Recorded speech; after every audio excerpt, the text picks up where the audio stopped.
Hola hermanos, espero que estéis muy bien. Soy vuestro siervo, el pastor Will Graham, saludándoos desde aquí, en Almería, el sureste de España. Gracias al Señor, en el grupo de hombres de la iglesia hemos empezado a trabajar un maravilloso libro que os he venido recomendando en estos días, que tengo por aquí. Se llama Los atributos de Dios, de Arthur Pink.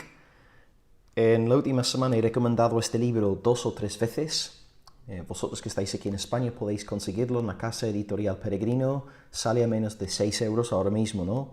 Arthur Pink murió en el año 52, era un gran evangélico británico, maravilloso escritor, y su obra, sus escritos están dando mucho fruto.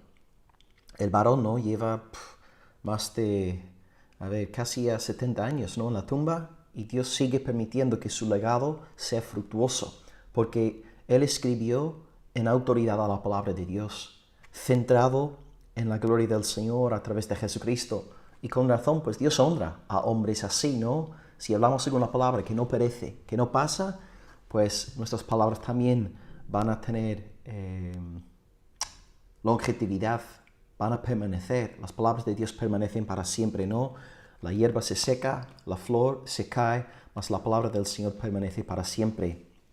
En un momento os voy a explicar el formato de estas clases. En total, Pink aquí tiene 17 capítulos.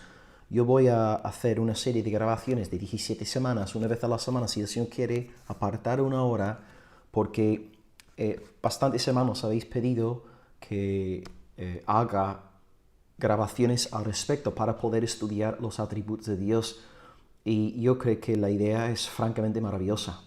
Y cuando empecé a recibir los mensajes, pensé, ¿cómo es que nunca se me ha ocurrido grabar una serie sobre los atributos de Dios? Que creo que sería el tema predilecto de casi todos los hijos de Dios, ¿no? ¿Quién no quisiera estudiar los atributos de nuestro Señor? Así que como el libro en sí tiene sus 17 capítulos, yo voy a ir capítulo por capítulo, pero en vez de usar el material de Pink, lo que podéis hacer es leer Pink aparte, y voy a siempre colocaros 10 preguntas por capítulo por debajo del vídeo, donde podéis vosotros leer el libro y luego contestar las preguntas aparte. Si queréis las respuestas, pues podéis pedírmelas por email. Yo os advierto de antemano, no leo los comentarios de YouTube, ¿ok?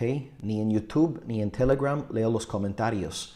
No tengo Telegram en mi móvil, sino en el ordenador, y no leo los mensajes de Telegram, porque cada vez que entro en Telegram tengo casi 1000 mensajes esperándome, y lo mismo en YouTube. Tengo vídeos en YouTube que tienen más de 4000, 5000 comentarios, y si hago 3 vídeos al día, hermanos, es imposible.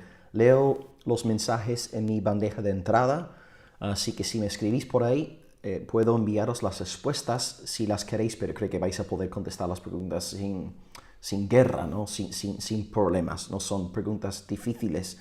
Así que yo voy a daros un curso, por así decirlo, sobre los atributos de Dios, 17 clases. Voy a dar yo la clase, pero luego aparte podéis leer a Pink para con el fin de corroborar todo lo que hemos visto en esta clase, con el fin de daros aún más raíces, ¿no?, en estas gloriosas doctrinas. Así que yo voy a dar una clase según las escrituras y según la doctrina en cuestión, pero luego podéis leer a Pink aparte para sacar aún más provecho de las clases. La idea sería que cada grabación dure una horita, más o menos, y se ve que el año pasado también hicimos una serie de Gálatas con los hombres de la iglesia local, y me puse a grabar, y me alegro mucho de haber grabado, porque luego a través de la serie de Gálatas llegamos a miles de personas, y luego encima testimonios muy bonitos de hermanos luego escribiendo mensajes por privado diciendo cómo el Señor los había bendecido. Y una chica, ¿no?, que salió de la iglesia, una de esas iglesias de raíces hebreas que son judaizantes, ¿no?, y ella a través del estudio de Gálatas se dio cuenta de que estaba metida en una secta, y gracias al Señor no ha salido de aquella iglesia, en búsqueda de una iglesia sana y bíblica. Gloria al Señor. Así que bueno, el formato será eso, semanal, 10 preguntas por capítulo. El libro de texto es Arthur Pink. Yo voy a dar la clase, ¿ok? Sacaré algunas cosas de Pink, seguramente usaré algunas citas de él. He sacado de él algunas referencias bíblicas que voy a compartir con vosotros hoy, pero no quisiera que esta clase fuera una clase de Pink, porque prefiero que compréis el libro, que invirtáis en, por ejemplo, el Ministerio de Editorial Peregrino o otra casa editorial que esté publicando el libro por ahí, ¿ok? Pero yo voy a dar la clase sobre la doctrina en sí. Antes de comentaros cuál es el primer capítulo del libro que esperamos hoy estudiar, pues quisiera simplemente contestar una pregunta sencilla. ¿Por qué? ¿Por qué estudiar los atributos de Dios? ¿Cómo es que he tomado esta decisión? Bueno, antes que nada ha sido en respuesta a bastantes hermanos pidiéndome por favor que grabe una serie sobre los atributos de Dios, porque he dicho que en el grupo de hombres de la iglesia íbamos a estar estudiando este tema y muchos se han emocionado, ¿no? Y sabemos, bueno, tenemos un grupo privado de hombres y no podemos permitir que las personas, ¿no? Gente de fuera de nuestra iglesia participe, ¿no? Así que bueno, vamos a grabar algo aparte, 1 horita a la semana, así que no nos cuesta tampoco mucho tiempo, 1 horita, es fácil apartar 1 horita, 60 minutos de tiempo. Y quisiera hacerlo, bueno, en primer lugar, para, bueno, responder ante tantas peticiones en este sentido. Ha sido una petición que he recibido en numerosas ocasiones a lo largo de la última semana. En segundo lugar, también es un tema que me apasiona, me encantan los atributos de Dios, son una maravilla, me fortalecen la fe y este libro me está haciendo mucho bien. Sobre todo cuando empecé a leer el libro, ¿no? Estaba metido en un contexto de muchas controversias y pleitos y denuncias, y luego llegó el libro, ¿no? Como una almohada para consolarme, ¿no? Y el libro me ha dado mucha paz. Justo hoy estaba pensando en el texto de Jonás y cómo el mar estaba agitado, ¿no? Cuando Jonás estaba dentro de la nave, pero luego cuando Jonás fue lanzado al mar, pues se hizo bonanza, ¿no? Un poco como cuando Cristo también estuvo aquí en la tierra, en el barco, y luego calla, ¿no? Al mar, dice, enmudece, y se hizo gran bonanza también. Entonces, ¿por qué estudiar este tema? Bueno, en primer lugar, porque, bueno, muchísimas personas me lo han pedido. Número 2, en segundo lugar, porque me apasiona este tema. Los atributos de Dios me fascinan. Tercer lugar, también tiene que ver con algo que comentó Paul Washer hace tiempo, que si hay algo que tenemos que estudiar como evangélicos es el tema de los atributos de Dios. Y decimos esto porque, claro, estamos viviendo en días muy turbulentos. Hay falsas doctrinas por todos lados.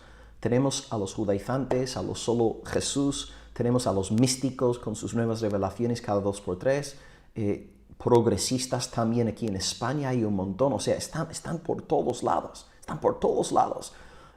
falsos profetas, lobos, y qué importante no es dar buen material sano, constructivo, material no bíblico. Pink es un hombre que tenía biblina en la sangre, ¿no? Charles Spurgeon decía de John Bunyan, el autor del Progreso de Peregrino, que si hubieras cortado a John Bunyan habría salido biblina, no sangre, sino biblina. Y Pink ciertamente es un varón que tenía biblina en la sangre. Entonces Paul Washer nos ha animado también a estudiar el tema, ¿no? De los atributos de Dios en diferentes conferencias, y yo estoy de acuerdo, ¿no? Porque claro, ¿qué pasa? El Dios del siglo XXI no es el Dios de la Biblia.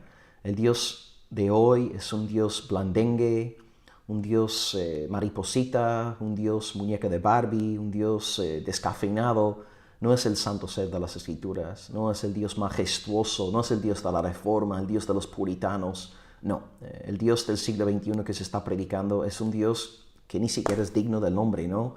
Así que yo creo que esta serie nos va a librar de este falso Dios que muchos están adorando hoy, ¿no? Y también nos libra de este, qué sé yo, este morbo en la iglesia que estamos viendo por proyectos, por estrategias, por pasos. No, hermanos, lo que tenemos que hacer es volver a Dios, volver a conocer a Dios, a contemplar a Dios. Sobran proyectos, sobran estrategias y pasos y todos estos libros de ayuda. No, hermanos, necesitamos volver a Dios. Necesitamos conocer a Dios. La meta de la vida cristiana es conocer a Dios y crecer en el conocimiento de Dios. Y os puedo asegurar que si tú y yo conocemos a Dios, en primer lugar, vamos a adorar a Dios con más santidad, con más pureza, con más temor reverencial de nuestro Señor. Adoraremos al Señor con más pureza, con más limpieza de corazón, ¿no?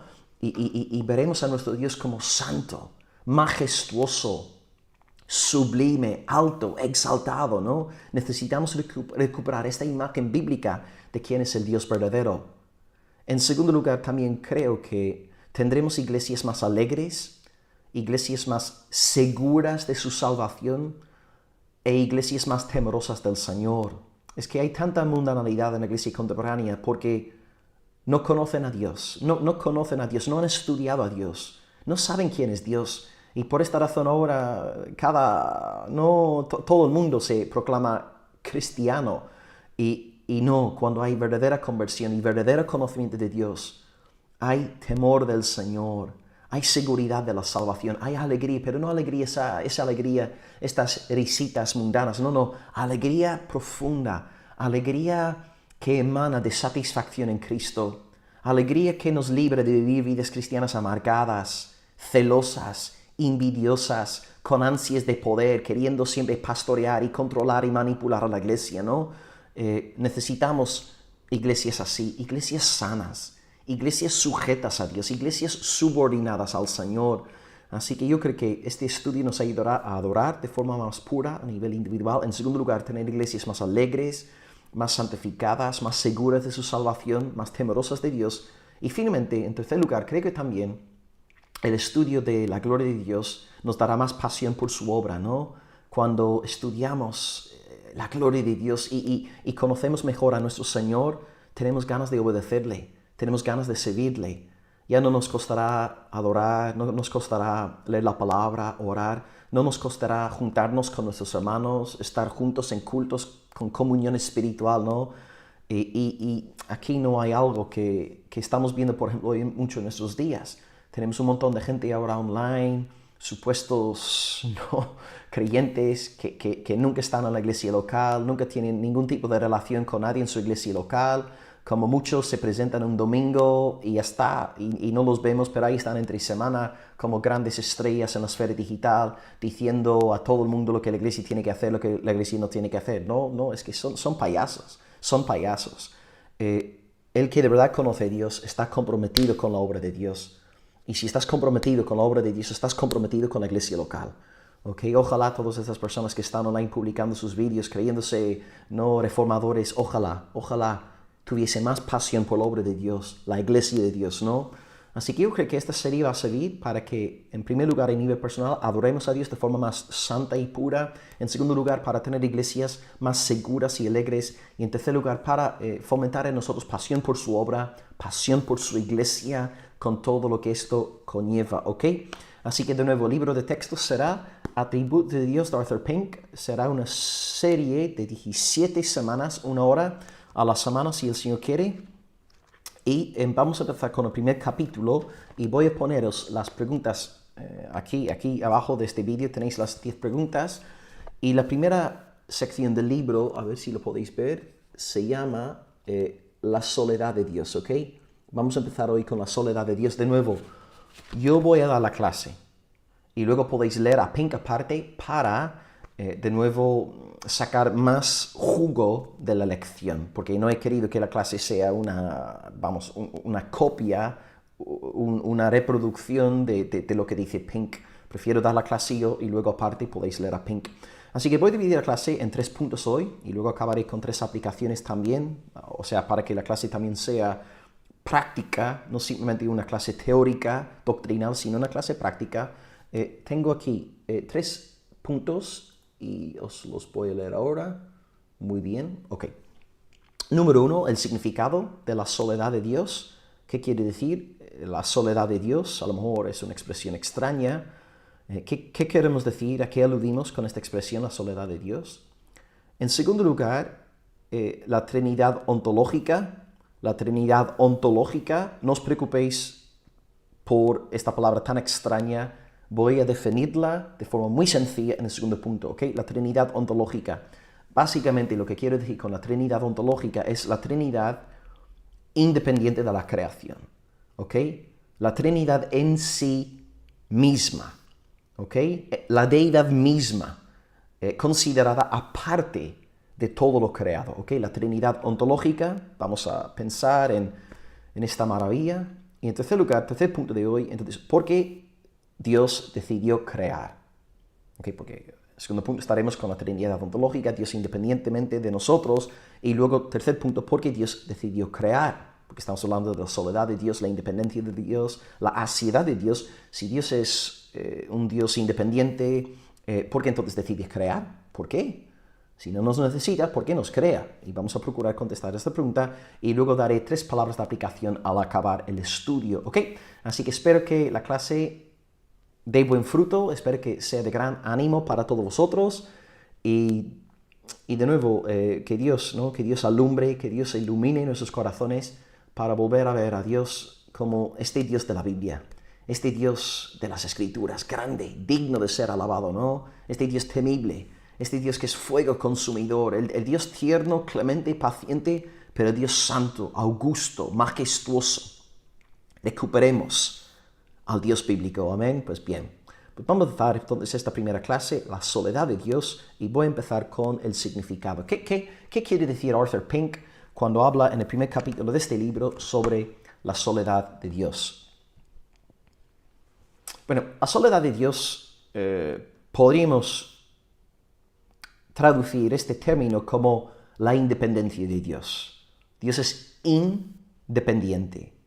Es una negación de dependencia, o sea, Dios no depende de nada ni de nadie. En este sentido, Dios es cualitativamente distinto de nosotros, porque todos nosotros que estamos viendo este programa somos seres dependientes. Tú dependes de tus padres, tus progenitores, para existir. Si no fuese por este acto, ¿verdad?, sexual entre tus progenitores, no habrías nacido. Tú naces ya siendo un ser dependiente, no eres independiente. Y luego cuando pensamos en Adán y Eva en el principio, ellos no tuvieron padres, no obstante también eran seres dependientes, porque dependieron de la obra creadora de Dios. El Señor formó al varón, ¿no?, del barro del huerto y luego sopló, Génesis 2:7, y Adán se hizo un ser viviente. Adán era dependiente y Eva también, siendo formada de la costilla de Adán, también un ser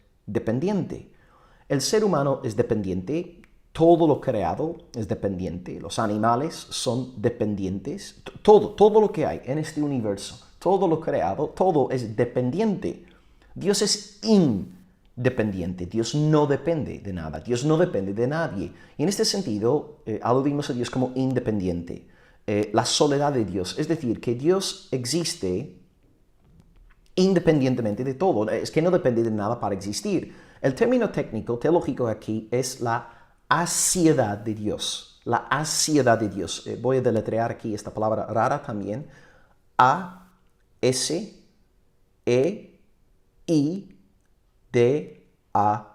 Asidad, repito, A-S-E-I-D-A-D.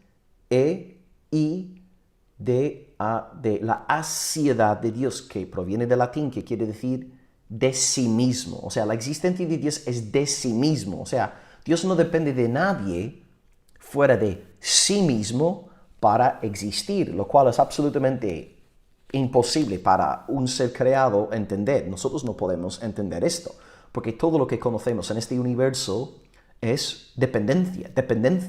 Dependemos, ¿no?, de nuestros padres, dependemos de, bueno, me imagino que también nuestros padres nos habrán criado y nos habrán cuidado, nos habrán alimentado a lo largo de varios años, y en este sentido también éramos dependientes a lo largo de nuestra estancia en esta tierra. Siempre estamos dependiendo, ¿verdad?, de otras personas, pero Dios no. Dios es completamente suficiente en sí mismo, no depende de nadie, y en este sentido hablamos de Dios como independiente, hablamos de la asidad de Dios, hablamos de la soledad de Dios. En este sentido, Dios es completamente suficiente en sí mismo. Dios es aquel que existe de sí mismo. Dios es eterno. Dios no depende de nada más. Podemos pensar, por ejemplo, cuando dijo a Moisés en Éxodo 3:14, ¿no?, cuando Moisés pregunta por el nombre divino, diciendo, mira, Señor, me envías a decirles a los israelitas que me has enviado, pero ¿cómo se lo diré? ¿Qué nombre puedo usar? ¿En el nombre de cuál Dios puedo yo hablar a los israelitas? Y Dios le respondió diciendo, pues ya está, puedes ir y puedes decirles que yo soy el que soy, ¿ok? El yo soy te ha llamado Y con esta expresión entendemos que Dios es autoexistente, autosuficiente. Aquí tenemos la aseidad de Dios. Dios es el yo soy, el que siempre es, el que no tuvo comienzo de días, el que no tendrá fin de días, final de días, ¿no? O sea, nuestro Dios es completamente suficiente. Dios es eterno. Ahí tenemos otro concepto que es imposible entender. Yo me acuerdo como joven, un día intenté pensar en el concepto de la eternidad y por poco me puse enfermo. Es que estos conceptos te vuelven loco, ¿no? Entonces, Dios es eterno, totalmente suficiente, su existencia depende de sí mismo, ¿no? No de otra persona. En ese sentido, Dios es completamente único, peculiar. Y voy a leer un texto del Antiguo Testamento para demostraros, ¿no?, que Dios es completamente autosuficiente, que no depende de nada ni de nadie. Pablo está predicando en Atenas a los filósofos griegos y dice en Hechos 17,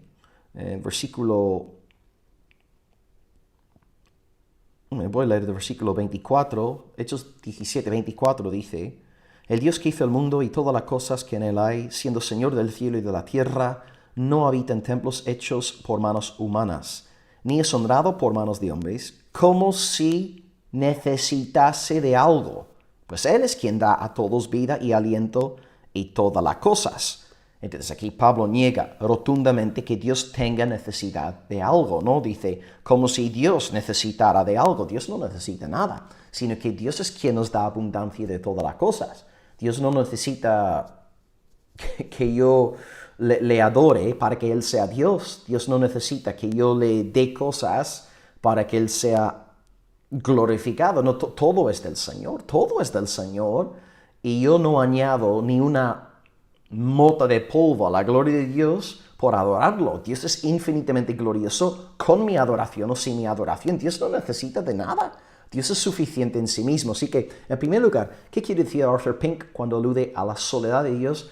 Está aludiendo a la independencia de Dios, ¿okay? Está aludiendo a la aseidad de Dios, que Dios es completamente suficiente en sí mismo. Y aprovecho para decir también, este atributo de Dios es incomunicable. Cuando estamos en el tema de la teología propia, dividimos entre atributos comunicables e incomunicables de Dios. Los atributos comunicables de Dios son aquellos atributos que Dios permite que nosotros, los seres humanos, también conozcamos y permite que participemos de dichos atributos. Y pongo un ejemplo, porque esto podría sonar un poco teórico y no quisiera, ¿no?, que alguien esté ahí confundido sin entender lo que estoy diciendo. La diferencia entre un atributo incomunicable y comunicable, para que nos entendamos aquí. Un atributo comunicable sería algo como, bueno, la misericordia de Dios. ¿Por qué? Porque el ser humano también puede ser misericordioso. Alguien a ti te roba algo y luego te lo devuelve, y tú, en lugar de denunciarle y pedir que le arresten, tú tienes misericordia de él y ya está, decides perdonarle. Incluso él te roba algo y en vez de tú denunciar y no te lo devuelve ni nada, ya está. Tú decides no guardar rencor y permites que esa persona se quede con tu móvil, con tu chaqueta, con tus zapatos, y movido a misericordia decides no hacer nada. O sea, tú has sido misericordioso. Entonces tú puedes manifestar hasta cierto punto misericordia. Y vemos, por ejemplo, el ejemplo del samaritano en Lucas 10, en la parábola de Cristo.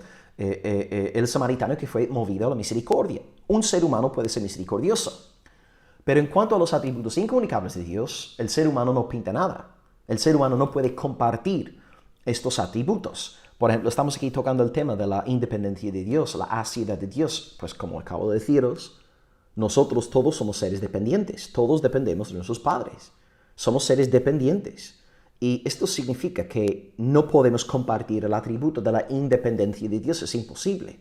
No podemos. O el otro concepto que acabo de nombrar, la eternidad de Dios. No podemos compartir este concepto de eternidad porque Dios es el único ser eterno. Tú y yo comenzamos a existir, por lo tanto no somos eternos. Los ángeles también comenzaron a existir, por lo tanto no son eternos. Es verdad que somos inmortales porque no vamos a morir, pero no somos eternos porque solo Dios es eterno. Dios no tuvo principio ni fin. Tú y yo sí hemos tenido principio, pero no tendremos fin. Por esta razón he dicho que la soledad de Dios, la independencia de Dios, la aseidad de Dios es un atributo incomunicable, porque tú y yo no podemos compartir este atributo, no tiene nada que ver con nosotros, no tiene ninguna relación con nosotros, ¿no? Así que en este sentido diferenciamos entre atributos comunicables como el amor de Dios, la misericordia de Dios, la paciencia de Dios, donde el ser humano sí puede también manifestar estos atributos en su vida, pero en la esfera de los atributos incomunicables el ser humano no puede imitarlos, ¿no? Yo no puedo imitar la aseidad de Dios, no puedo imitar la eternidad de Dios, no puedo imitar la omnipresencia de Dios. ¿Ves, no? ¿Ves ahí la diferencia, la distinción? ¿Ok? Así que en primer lugar, el significado de la soledad de Dios significa que Él es suficiente en sí mismo, que es independiente. Y bueno, podéis ahí citar Hechos 17, del 24 al 25, donde Pablo dice claramente que Dios no tiene necesidad de nada. Y luego podemos citar de nuevo lo de Éxodo 3:14, yo soy el que soy. Yo soy. ¿No? Él es el verbo ser, ¿no? Existe. Gloria a Dios, Él es. Bien, en segundo lugar, entonces ahora, segundo punto del estudio hoy en cuanto a la independencia de Dios, voy a hablar ahora sobre la Trinidad ontológica, ¿ok? A lo mejor un concepto nuevo para algunos, la Trinidad ontológica. Empezaré, pues, definiendo la Trinidad y luego el adjetivo ontológica. Trinidad. La Trinidad es una doctrina bajo ataque, ¿verdad? En los círculos de los solo Jesús. La Trinidad es la idea de que Dios es uno en esencia, tres en persona. Los solo Jesús, sin embargo, dicen que Dios es uno en esencia y uno en persona, y esta persona llamada Dios desempeña tres funciones diferentes. A veces desempeña el papel de Padre, en otros momentos el de Hijo, y en otros momentos el del Espíritu Santo. Y ellos, por ejemplo, creen que Jesucristo es el Padre y que Jesucristo es el Espíritu Santo. Y uno de los versículos que más utilizan es Isaías 9:6, donde la Escritura nos dice que niño nos es nacido, hijo nos es dado, y llamarás su nombre admirable, consejero, príncipe de paz, Dios fuerte, Padre eterno. Padre eterno. Entonces dicen, ¿ves? Jesús ahí, Isaías 9:6, se le describe como Padre eterno. Pero claro, lo que tenemos que decir ahí es que en aquel momento, 8 siglos antes de Cristo, Isaías no estaba hablando de la Trinidad. Creemos en la revelación progresiva. La revelación Trinidad nos fue dada en el nuevo pacto. Ahora es cierto que podemos ahora volver al antiguo pacto, a la luz del nuevo y ver huellas de la Trinidad, amén. Pero en aquel momento, cuando Isaías estaba hablando sobre Jesús siendo el Padre eterno, estaba hablando del Padre en términos metafóricos, poéticos, no en el sentido ontológico de la palabra. ¿Qué quiero decir con esto? Bueno, pensad en el Salmo 23. El Señor es mi pastor. El Señor es mi pastor. ¿Qué hace un pastor? Un pastor se preocupa por sus ovejas, les da de comer, las protege de los lobos y las guía. ¿Y qué hace un padre? Pues un padre provee para su hogar, disciplina a los niños, ama, protege, ¿no? Cuida de su familia. Entonces, en este sentido, el Mesías es como un pastor, el Mesías es como un padre. Jesús es un padre en el sentido metafórico, poético de la palabra. Es decir, Jesús nos cuida, Jesús nos guía, Jesús nos da de comer, Jesús nos disciplina cuando hace falta, ¿no? Un buen azote, Jesús se encarga de disciplinarnos, así es. Y bueno, Jesús, por lo tanto, es un padre en este sentido. No es padre en el sentido ontológico. Isaías no está diciendo que Jesús sea Dios el Padre, ¿no? Porque sabemos que hay una distinción personal en la deidad. Por ejemplo, Juan 1:1, ¿no? En el principio era el verbo era con Dios, y el verbo era Dios. O sea, hay unidad de esencia, pero distinción de persona ahí, ¿ok? Y luego hay más textos también en la Biblia que hablan sobre la deidad del Espíritu Santo, pero bueno, mi meta no es hablar ahora mismo sobre este tema, simplemente deciros que la Trinidad está bajo ataque, y creo que la mejor imagen, la mejor ilustración de la Trinidad es el bautismo de Jesús, y es una buena imagen porque es pictórica, ¿ok? No es simplemente una frase dogmática, sino que es una imagen y gráfica, ¿no? Tenemos a Dios el Hijo en el agua, siendo bautizado, tenemos el Espíritu Santo descendiendo como paloma sobre Cristo, y luego la voz del Padre desde el cielo diciendo, este es mi Hijo amado, en quien tengo complacencia, contentamiento, ¿no? Isaías 42:1, siendo ahí citado. Entonces tenemos tres personas diferentes. El Hijo en el agua, el Espíritu descendiendo sobre el Hijo y la voz del Padre desde el cielo. Tres personas diferentes. No son la misma persona. Y por esta razón Jesús, cuando se puso a orar en Juan 17, en su gran oración sacerdotal, no estaba hablando consigo mismo. Estaba hablando con el Padre, ¿verdad? Y cuando Tertuliano, en la iglesia patrística, peleó contra los patripasianos decían que el Padre se había encarnado, que el Padre era Jesucristo, ¿no? Y por lo tanto el Padre sufrió en la cruz, y de ahí la palabra Padre, pasiano de pasión, sufrir. Entonces ellos decían que el Padre sufría, y Tertuliano decía, no, que va, Jesucristo no es el Padre. Porque si Jesucristo fuera el Padre, ¿a quién oraba Jesús? ¿Entiendes? ¿Que acaso está hablando consigo mismo como si fuera bipolar? ¿No? O sea, no. Entonces, el Padre no es el Hijo no es el Espíritu Santo. Hay una distinción personal en la deidad. Una sola esencia divina, tres personas distintas. Así que aludimos a la Trinidad diciendo que la Trinidad es la deidad cristiana, una en esencia, tres en persona. Y he dicho que este segundo punto se llama la Trinidad ontológica. La Trinidad ontológica. ¿Qué quiere decir el adjetivo ontológica? Bueno, como muchas definiciones, nos ayuda un contraste. Cuando hablamos sobre la Trinidad ontológica, estamos contrastando la Trinidad ontológica con la Trinidad económica. Y la Trinidad económica es la revelación de Dios en sus obras, fuera de sí mismo, ¿no? Entonces, cuando Dios hace obras, por ejemplo, la obra de la creación, la obra de la redención, Dios de alguna manera se está dando a conocer, se está revelando. Pero cuando Dios se revela de esta manera, está haciéndolo en el sentido económico de la palabra. Dios está revelándose en un contexto ya de creación. Hay algo ya fuera de Dios. Y por lo tanto, tú y yo podemos conocer algo de Dios a través de esa revelación de la Trinidad económica. Por ejemplo, el Padre envía al Hijo y el Espíritu Santo viene sobre el Hijo. Son cosas que los apóstoles registraron porque Dios se reveló de esta manera, ¿verdad? Dios envió a su Hijo, el Espíritu Santo descendió sobre él, y luego esta revelación ahora está registrada en las Sagradas Escrituras. Esta revelación pertenece a la Trinidad económica, porque esta revelación presupone la existencia ya de una creación, ¿ok? Así que cuando Dios se da a conocer como triuno en el bautismo del Jordán, pues es una revelación de Trinidad económica. Dios revelándose delante de su creación, ante su creación, dándose a conocer a la creación, ¿vale? Pero cuando yo hablo de Trinidad ontológica, no estoy ahora presuponiendo la existencia de la creación. Cuando hablo de Trinidad ontológica, estoy hablando de la Trinidad en sí misma. Dios tal cual es, independientemente de nosotros. Yo sé que es imposible hacer esto, ¿no? Pero es como intentar pensar en Dios sin la creación, sin la historia. Yo sé que no podemos pensar así porque somos seres dependientes y nuestras categorías mentales están condicionadas por la creación y por la historia. O sea, no podemos pensar de otra manera. Pero cuando hablamos de Trinidad ontológica, estamos hablando de la realidad de Dios en sí mismo, independientemente de nosotros, independientemente de su creación, ¿ok? Así que la revelación de la Trinidad en el bautismo de Jordán es una revelación de Trinidad económica, porque esta revelación está presuponiendo la existencia de personas, testigos, para ver esta revelación. Pero en cuanto a la Trinidad ontológica, nadie jamás ha visto nada, Dios en sí mismo. Pero gracias al Señor también, Jesucristo nos enseñó ciertas cosas en la Biblia donde podemos ver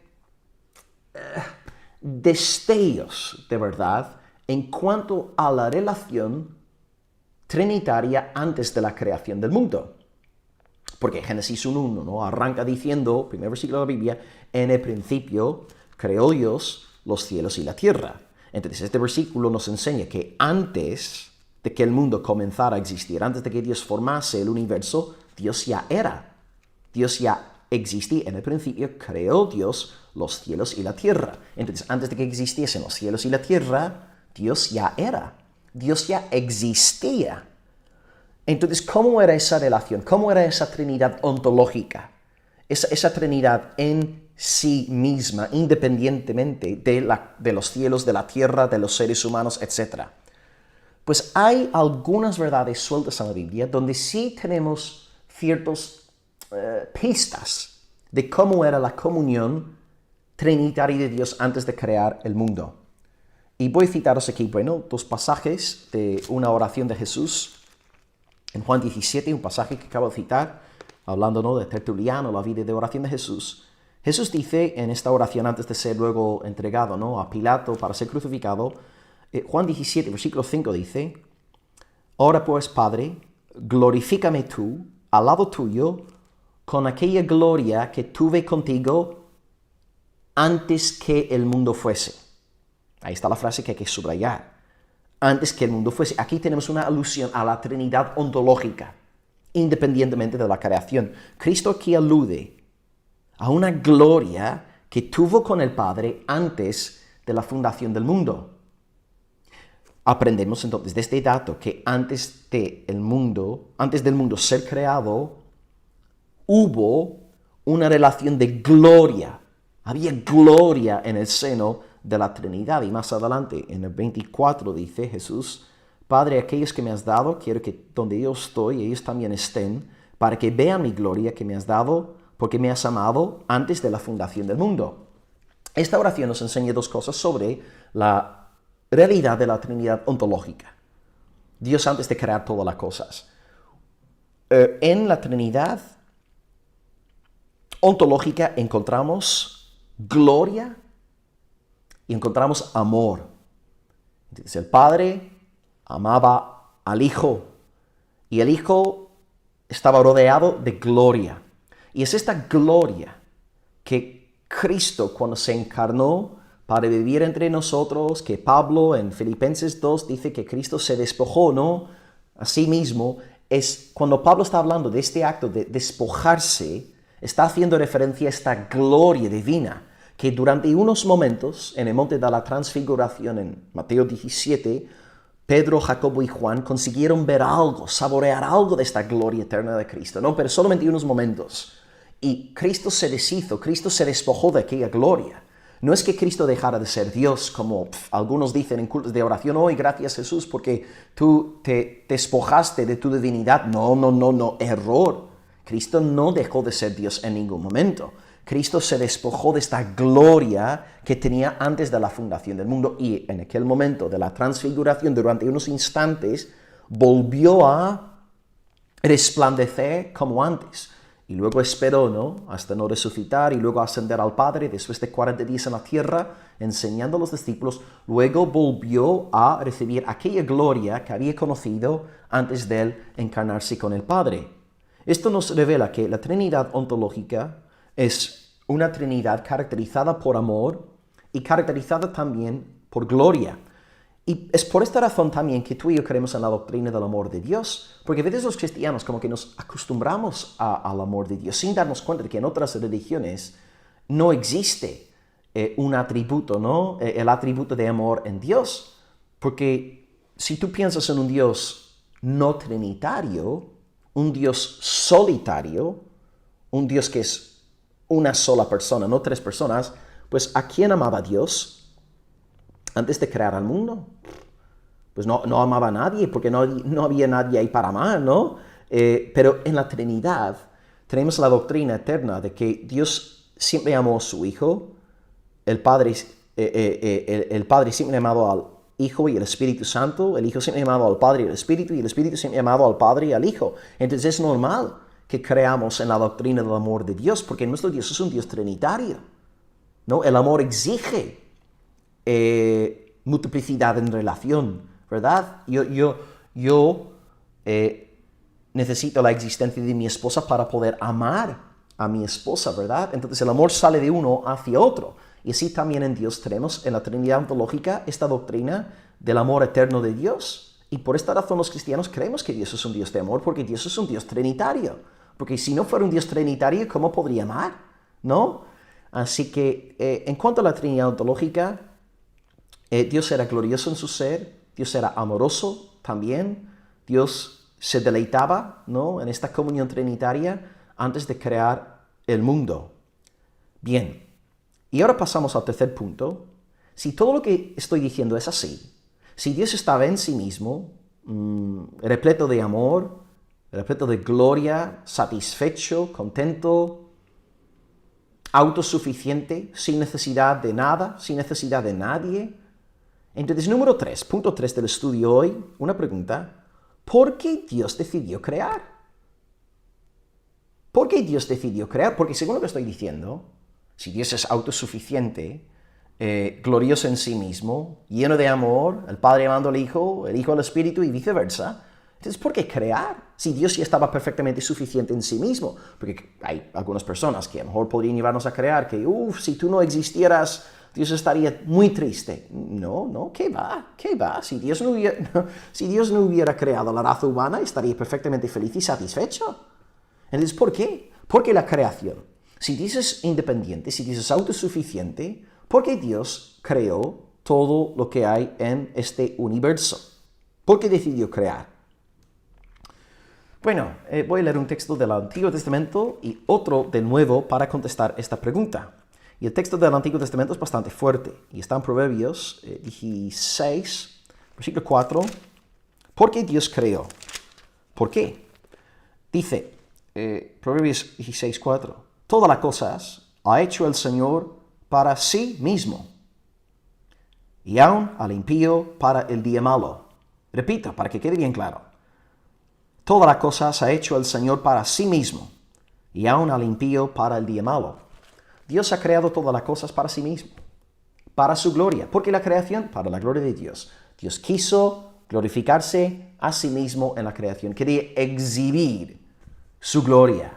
Quería mostrar su belleza, su grandeza, su sabiduría, su poder. Quería exhibir públicamente lo grande, lo magnífico que Él es. E incluso, según el texto, hasta los incrédulos tienen un propósito. Dios creó los incrédulos para el día malo. Y esto tiene mucho que ver con lo que vemos luego en Romanos capítulo 9, que estaremos estudiando en otra semana de estudios sobre los atributos de Dios.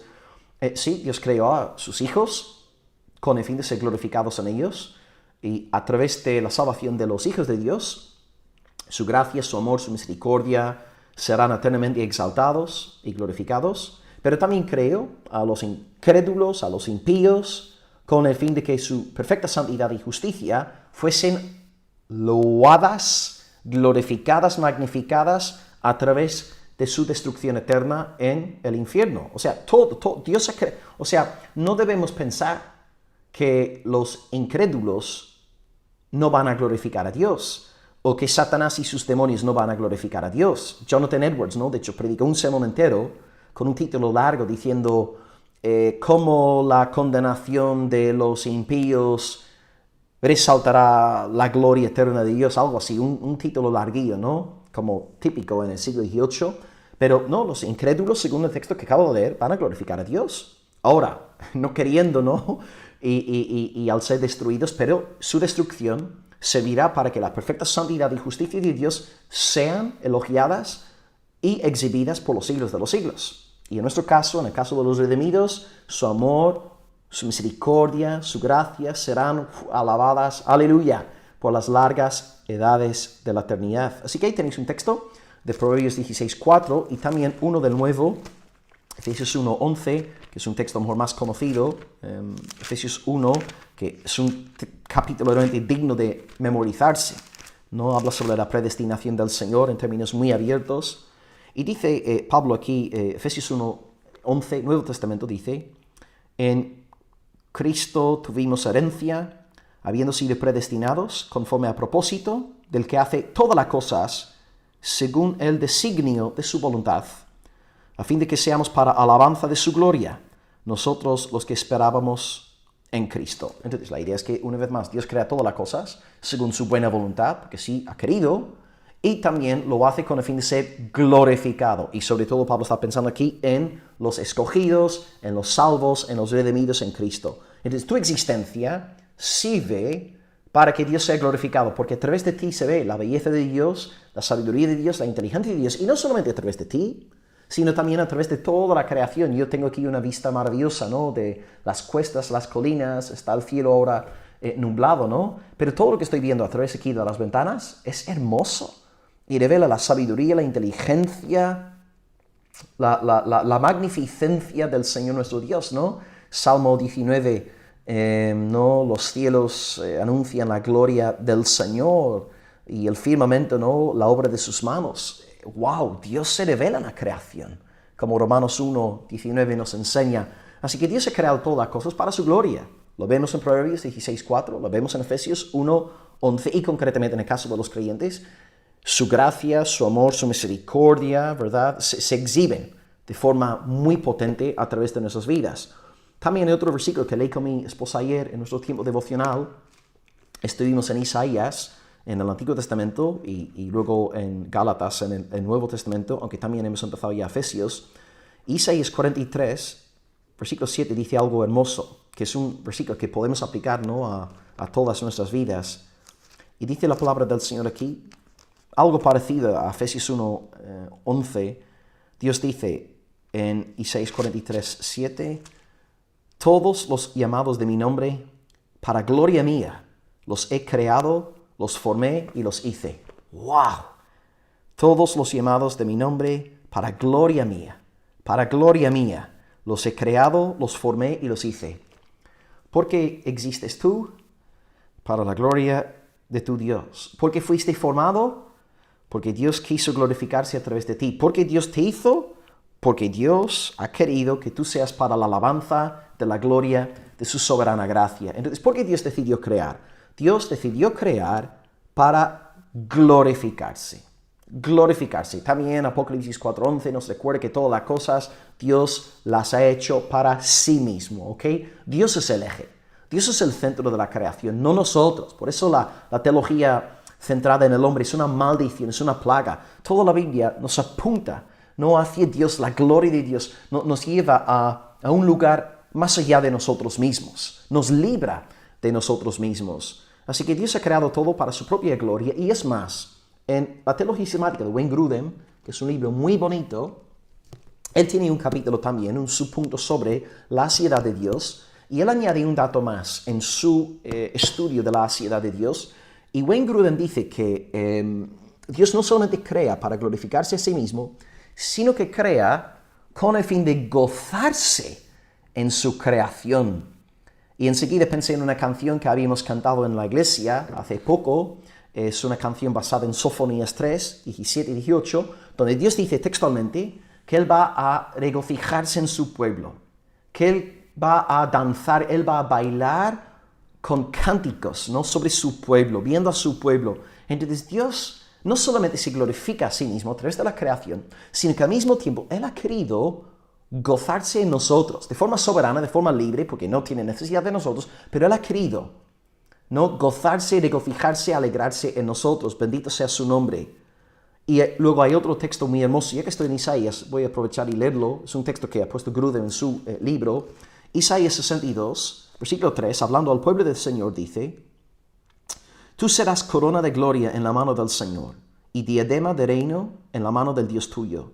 Nunca más te llamarán desamparada, ni de tu tierra se dirá más desolada, sino que tú serás llamada Jefsibá, y tu tierra Beula, porque el amor del Señor estará en ti, y tu tierra será desposada. Pues como el joven se desposa con la virgen, se desposarán contigo tus hijos, y como el gozo del esposo con la esposa, así se gozará contigo el Dios tuyo. Eso es tremendo, hermanos, ¿no? La última línea. Como el gozo del esposo con la esposa, así se gozará contigo el Dios tuyo, ¿no? Es hermoso, es bello ver, ¿no? La sonrisa, ¿no? Cuando hay una pareja casándose y este amor, ¿no? Que se ve entre la pareja, y no solamente entre una pareja recién casada, pero una pareja santificada en el Señor, y como la pareja, ¿no? El esposo le mira a la esposa y viceversa, y hay esta sonrisa, esta felicidad, ¿no? Y Dios dice, mira, este gozo natural que tiene el hombre hacia su mujer, es el gozo que yo tendré en vosotros, ¿no?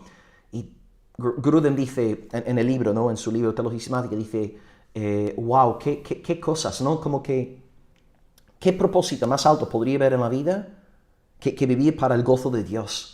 Saber que estás dando gozo al Señor, ¿no? Dios no tiene necesidad de nosotros, ¿no? Yo soy un gusano, yo soy una mota de polvo, yo soy un don nadie, no sirvo para nada, ¿no? Nací ayer, mañana me muero. Ya tengo mis 35 años, hermanos. Mi vida ha pasado volando, pero Dios ha permitido que yo, de alguna forma misteriosa y secreta, le dé gloria y le dé gozo. Yo dando gozo al Señor.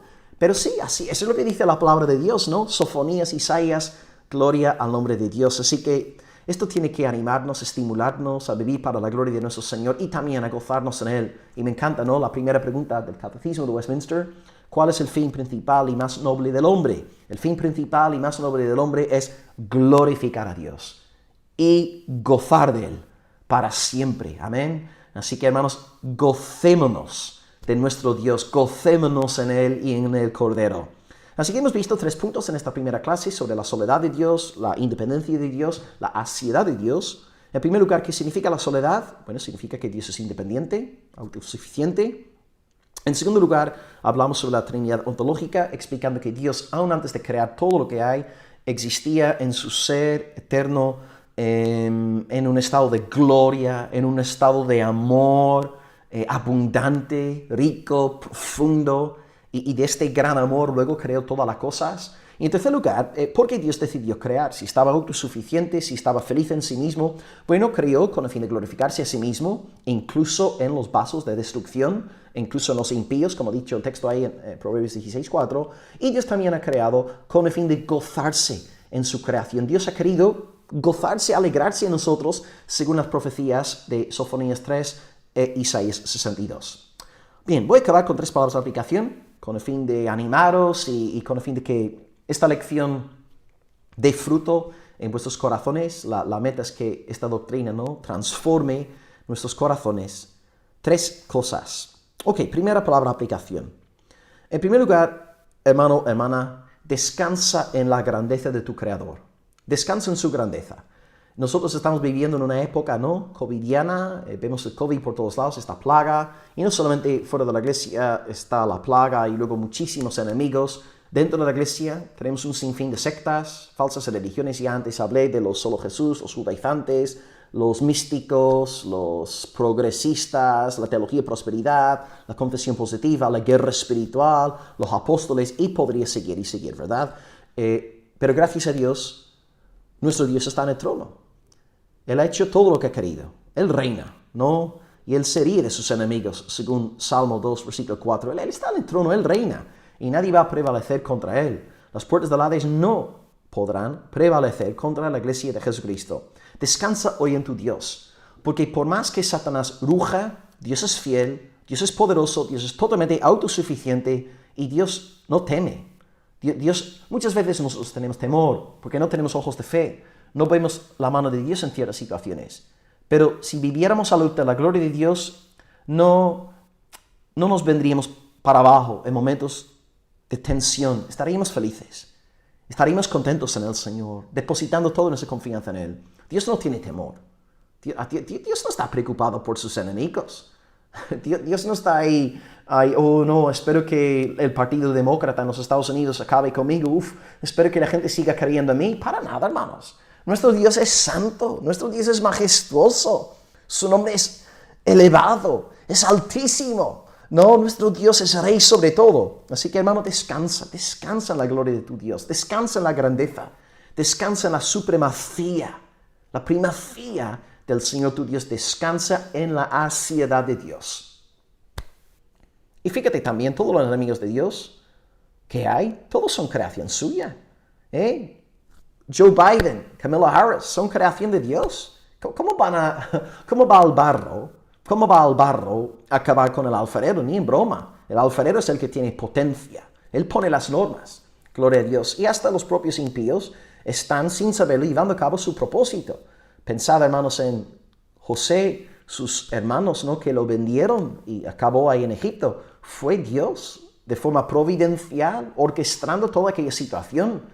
Los hermanos lo que hicieron para mal, redundó para bien, ¿no? Dios se glorificó a través de todo aquello. Así que no nos confundamos. Dios es soberano, Dios está en el trono, Dios no tiene miedo. Y las cosas en nuestras iglesias locales, bueno, humanamente hablando, vemos a lo mejor a veces señales de sequía, señales de, falta de interesa en las cosas de Dios, pero no temamos. Dios está en el trono, Dios reina.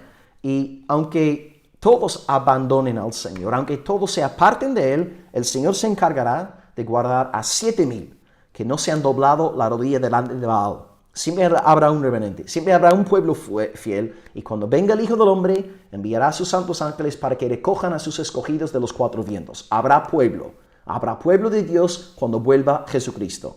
Descansa en tu Señor, gloria a su nombre.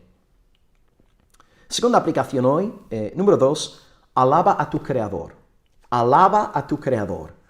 Anoche en el grupo de hombres comenté a los hermanos, ¿no?, de que una vez hace unos años pensé en que Dios, si hubiese querido, podría haber creado a 2,000 millones de personas más en el mundo. Podría haber creado a 100 millones de personas más en el mundo, pero no ha querido hacerlo. No ha querido crear a más personas. Podría haberlo hecho, pero no lo ha hecho. Y cuando te paras a pensar, ¿no?, en todas estas personas que Dios podría haber creado, que decidió crearte a ti y decidió crearme a mí, cuando no estuvo obligado. ¿Quién estaba torciéndole el brazo al Señor para crear? ¿Quién estaba dando mandatos al Señor para que creara? Nadie.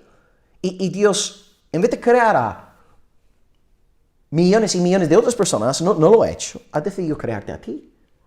Y yo me puse a pensar en esto y dije, oh, gloria al Señor, gloria. Qué bendición es estar vivo. Qué bendición es haber recibido el regalo de la vida. Si solamente hubiéramos estado en esta vida, ¿no?, un par de semanas, un par de meses, gloria a Dios por su misericordia, por su bondad. Pero hermanos, yo llevo ya 35 años vivo. Gloria a Dios por todo lo que me ha dado. Si Dios me quita la vida esta misma noche, alabado sea su nombre. Me regaló 35 años que no merecía. No, Dios ha sido sumamente generoso, bondadoso, y tenemos que alabar a nuestro Creador. Demos gracias al Creador. No tuvo por qué crearte, pero lo ha hecho. Por lo tanto, dale a Él las gracias. No seas amargado, no seas envidioso, no seas celoso. Todo lo que tienes es por pura gracia. Alaba al Señor, da gloria al Señor tu Dios.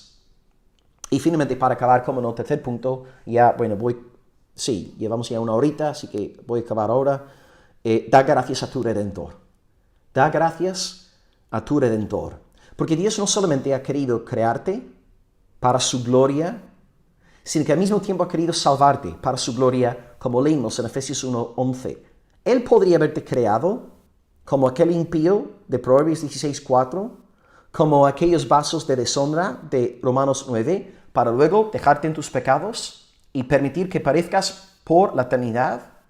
Podría haberte entregado a total dureza de corazón para que te mofaras de los predicadores del Evangelio, para que no hicieras caso a los predicadores de sana doctrina, pero no, Dios te dio un corazón de carne.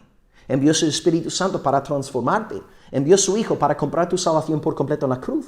Y aquí estás hoy, escuchando una enseñanza sobre los atributos de Dios, y estás fascinado. Estás maravillando, ¿no? Maravillándote ante la gloria del Señor. Y es su obra en ti.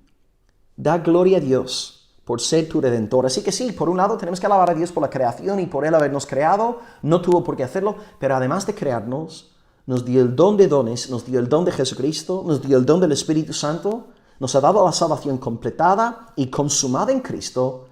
Y por lo tanto, hermanos, tenemos que alabar a nuestro Dios sin cesar. Aleluya, bendito, bendito su santo nombre.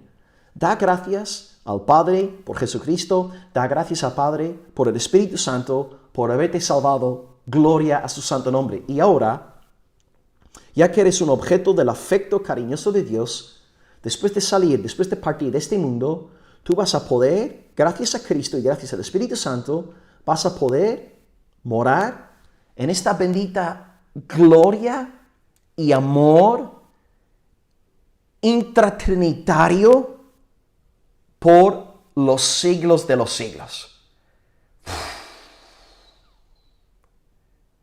Voy a repetir lo que acabo de decir, ¿vale? Porque creo que a lo mejor algunos no habéis, la moneda no se ha caído todavía, ¿no?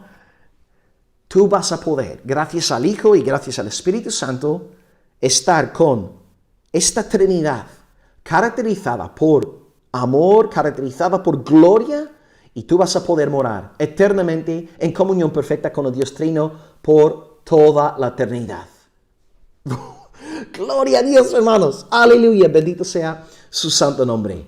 Ahí tenéis 3 palabras de aplicación para acabar hoy nuestro estudio. Así que 1, descansa en la grandeza de Dios. Número 2, alaba a tu Creador. Alaba al Señor por haberte creado. Y número 3, da gracias a tu Redentor. Ahora eres salvo, vives para su gloria, vives para su gozo. Y al partir de este mundo estarás con Él en gloria, en amor por toda la eternidad. Y qué hermoso saber que cuando Cristo oró, en esta oración sacerdotal, cuando habló de la gloria que tuvo antes de la creación del mundo, Cristo también habló de nosotros, habló de sus discípulos y dijo también que, Padre, aquellos que tú me has dado, ahí entras tú si eres un cristiano, ¿no? Aquellos que tú me has dado, yo quiero que donde yo estoy, ellos también estén conmigo para que vean mi gloria. Cristo quiso que tú estuvieras con Él por toda la eternidad. Bendito su santo nombre, glorioso es su magnífico e incomparable nombre. Tú tienes esta bendición porque Cristo rogó por ti, porque Cristo te ha salvado. Y si tú estás siguiendo este programa hoy y no eres de la fe y no eres de Jesucristo, hoy, por medio de la fe en el Cristo crucificado, aquel que derramó de su santa sangre en la cruz por el perdón de nuestros pecados, aquel que resucitó al tercer día para darnos la vida eterna, hoy a través de la fe en Él, a través del arrepentimiento, el dejar atrás tu vieja vida, el seguir a Dios, a partir de ahora en adelante, tú a través de la fe en Cristo crucificado, Cristo resucitado, puedes también recibir esta promesa de la gloria venidera, del amor venidero y hay más. No solamente vas a poder disfrutar de este amor de Dios en la edad venidera, sino que hoy mismo, a través del poder del Espíritu Santo, podrás empezar a caminar en este amor que todo lo cambia, todo lo transforma, todo lo revoluciona. Gloria al nombre de Dios. Así que os digo a todos, sed salvos en el nombre del Señor. Abrazad a Cristo. Besad al Hijo. Entrad en comunión con Él hoy a través de la fe y a través del arrepentimiento. Y el pueblo de Dios dice amén. Vamos a acabar con una oración. Espero que esta clase haya sido de gran edificación para vuestras vidas. A mí me ha bendecido muchísimo.